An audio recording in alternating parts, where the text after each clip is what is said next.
Hello, I'm John. I'm the man behind Dimwit, Last Mountain Man. So thought maybe you'd like to meet me. And this is his cabin, or my cabin, me and my wife.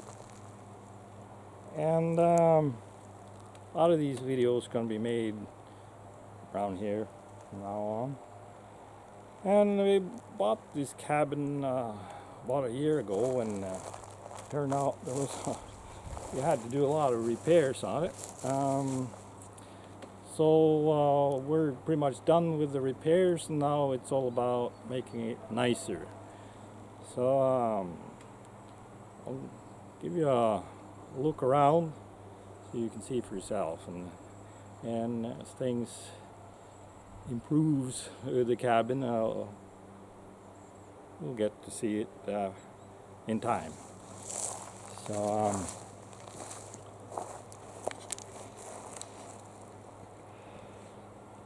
okay.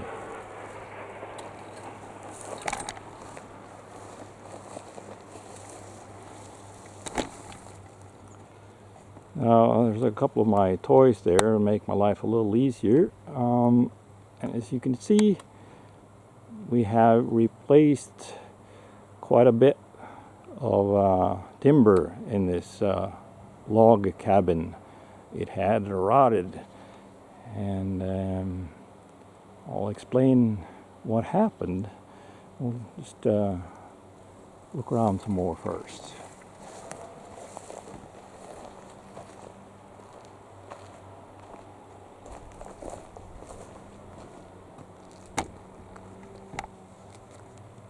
A little backhoe and kind of a tractor they use in the Alps.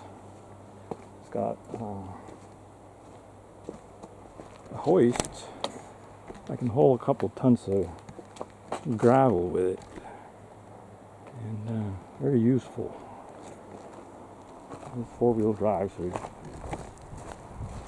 gets around pretty well. But cabin.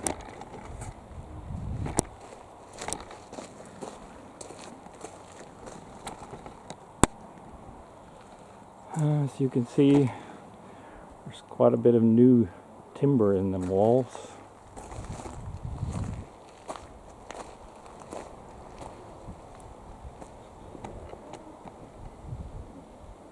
Like that. And to be able to get the new timber and everything up here, I had to make a road. So this is the new road.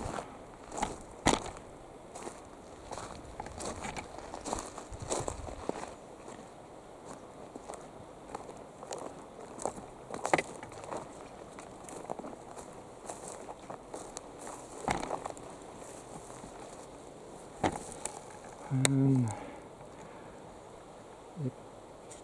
I just worked my way down to the rock surface here, and it meets the old logging road down there, and that was originally made for horses, you know, and later on was used with smaller tractors, at least when in dry conditions. But it's further down here, it's so steep that you can't really get up here with a tractor unless it's 4-wheel drive, and you can't really get up here with anything bigger than what I got over there. It's narrow, and it's only a less than 300 yards down to where I park my car, and then we have a 10-minute drive to our house in town. So, and I heard Dimwits bragging about this being on a mountain.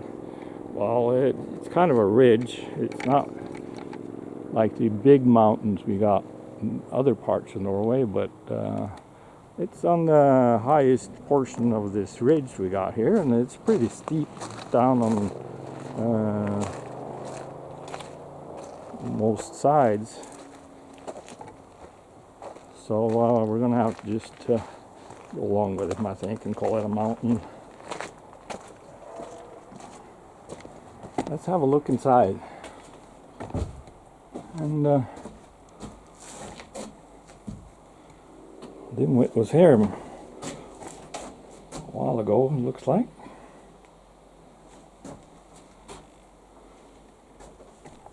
So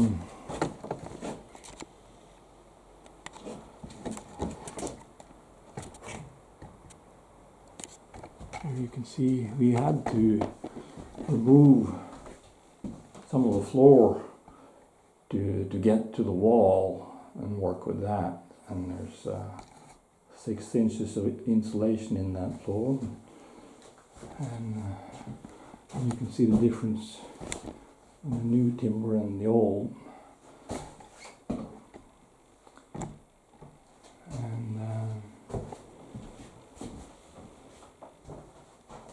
And I just finished a couple days ago cleaning. Now it's pretty much ready to paint. It's a little dry for a few more days. Using some strong chemicals to kill fungus and things like that. So where those 2 chairs are, that's where the bed is going to be.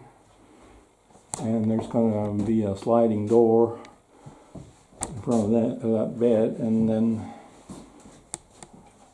that's where the kitchen is going to be.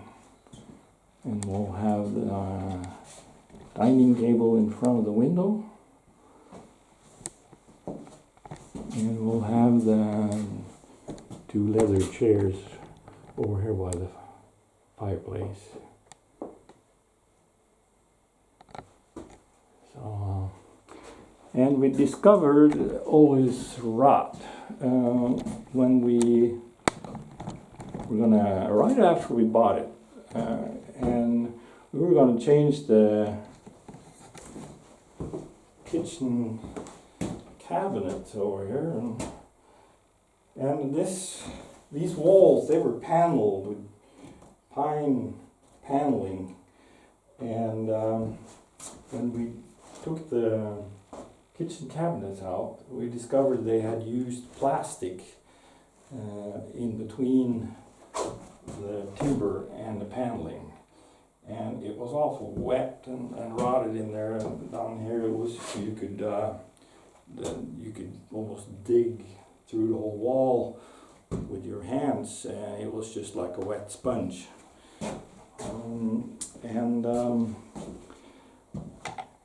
But the plastic had kept it from getting all the way through, so we didn't see it. And I'll show you the cost of everything.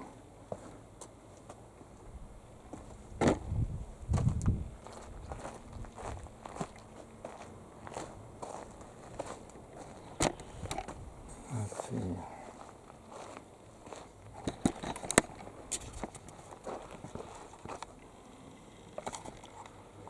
There's a drain from the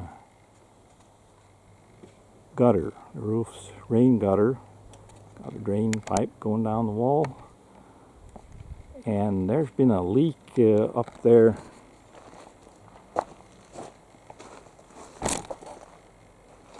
at that bend where it goes towards the wall and then down. And it must have been leaking there, and water would find its way into the wall, and the sun and the wind would dry it up again on outside surface, but it wouldn't. It would build up and build up and build up inside the log, and next to this plastic on the inside. And so we bought 60 meters. That's more than 60 yards of timber, and there wasn't much left over. So I'm thinking there's 55 meters of new timber in these walls, and this is not something I was able to do myself.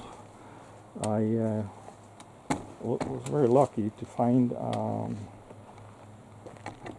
really clever guy that was an expert on this, and he's been very good to us. Did an excellent job, and I was his helper, and I had a lot of work getting things ready before he started doing his thing, and I had also a lot of work afterwards. So I tore the floor up and put the floor back in, and I had to tear all this paneling out of the cabin, and there was all kinds of junk underneath the cabin that had to go, and of course I had to make this road, and the old road down here was in bad condition, so I had to kind of fix that. So I started this project a year ago. I kept going until the ground froze, and then I got going again as soon as well, I suppose about Easter time, and still at it. But from now on, it's gonna look better and better instead of the opposite. But it's difficult, because it's kind of like if you most of us have played with Legos at one time or another, and it's a little bit like that. It's difficult to remove. You have to do it in a certain order, and you have to jack things apart, and there's a lot of work goes into these fittings on the corners here.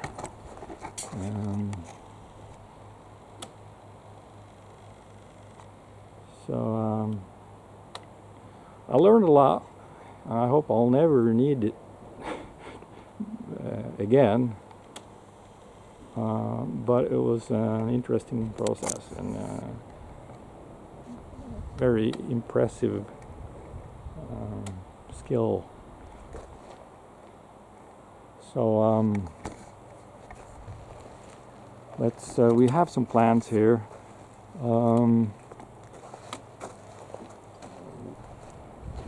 These rocks that you see here, they were covered in sand, and getting that out in the open, it looks better. And behind this Alp tractor and this little backhoe, I've been digging a little bit, and that's where we're gonna put up a shed, and we're gonna drill for water. So in that shed, there's gonna be one of them good old-fashioned hand pumps for that well, and we're going to have storage of firewood and some different tools and things. And then up on the very highest area of the ridge here, or mountain, as Dimwit would say, we're going to put up a special building that's going to be kind of a grill hut, or well, you'll get to see it eventually. It's gonna look something like a teepee, but made out of wood, and with a kind of a fireplace in it. And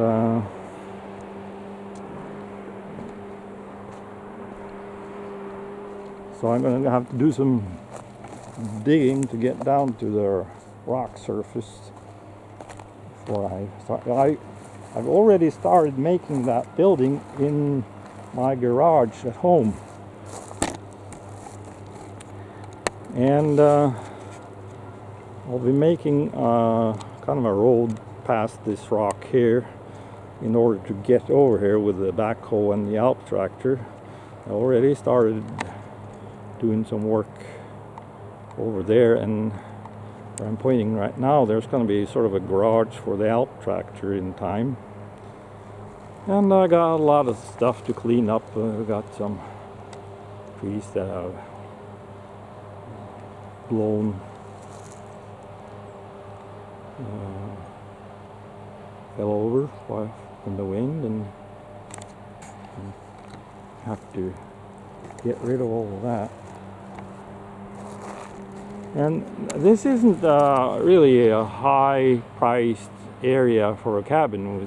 We have some power lines that go over the property here, and there's no water, no power, no road really, and there's no lake nearby. So this was not a high-priced cabin, but it turned out very expensive anyway. So I got quite a bit of things to do, and I don't know if you can hear the noise in the background. There's something going on with the neighbor over there, and down here, neighbor there's got a dirt bike track. We don't mind, and over here towards this direction, on the other side of the road, is a quarry and truck garage workshop. So you can hear, and we hear the trucks going by on the road, but still 10 minutes from home, and there's the beginning of my new road to get to this other part of the property. So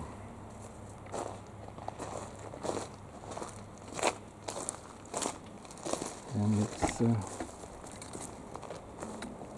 steep. You can hear noise from the quarry.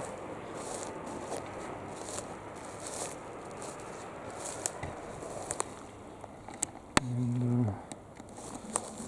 you can see how steep it is.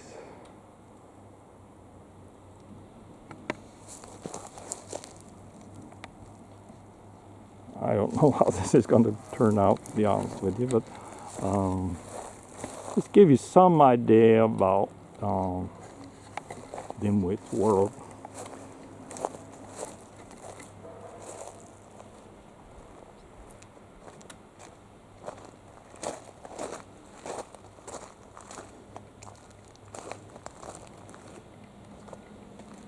And where I'm walking now is kind of a parking space and a place to turn around and go back down again, and this was a kind of a bog, and I dug that out by hand, almost killed myself, and filled it back in after it turned into a pool, and that's when I decided to buy that backhoe. And there's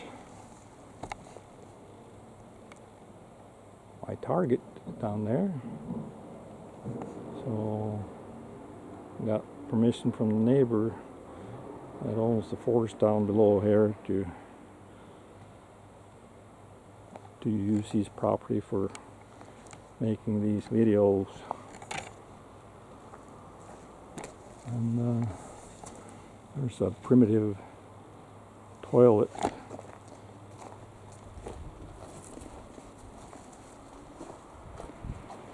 in this part of the cabin. In there.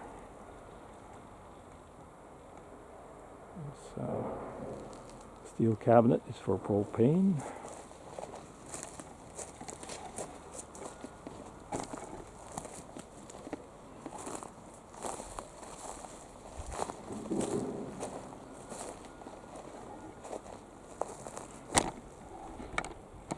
And down there is the old logging road.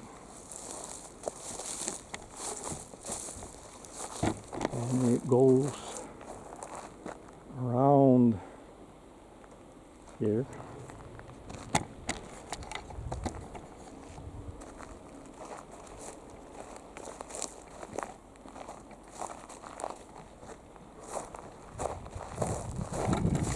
And now we're back where we started.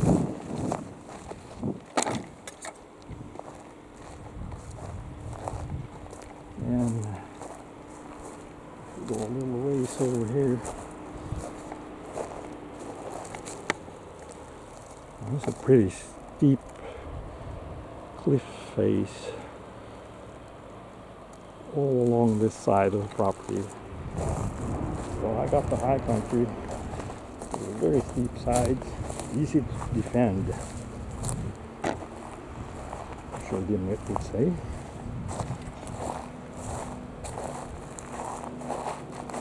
And this moss, you can hear me walking on, is treacherous. It seems dry and crispy, but it's wet underneath, and it slides off of the rock face and takes you with it. So it's kind of dangerous to get too close to the edge here. And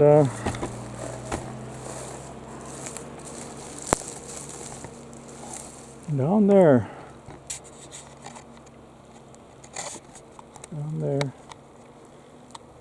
is the logging road, and it's just a straight drop, straight down.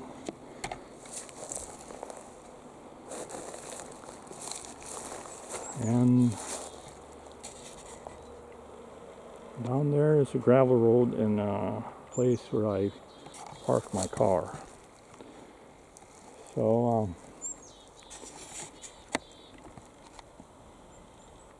yep. So you got some idea what Dimwit's world is all about. Dimwit's been with me as long as I can remember, but you didn't really get a name until a few years ago, and I got this 15 years now. I've been on painkillers from skeleton connecting tissue illness called DISH, and I had to quit working. I qualified for a disability pension, and I was kind of getting bored, and I started messing with all these guns of mine, and my secret friend Dimwit kind of reappeared and earned his name, and we went from there. So there you go.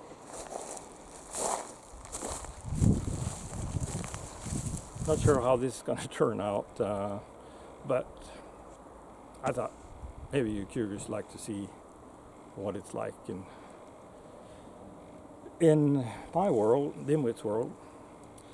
So I'm hoping to have more time to make videos now that the cabin is well on its way, and stick with me and you'll get to see how the cabin turns out. So See you later.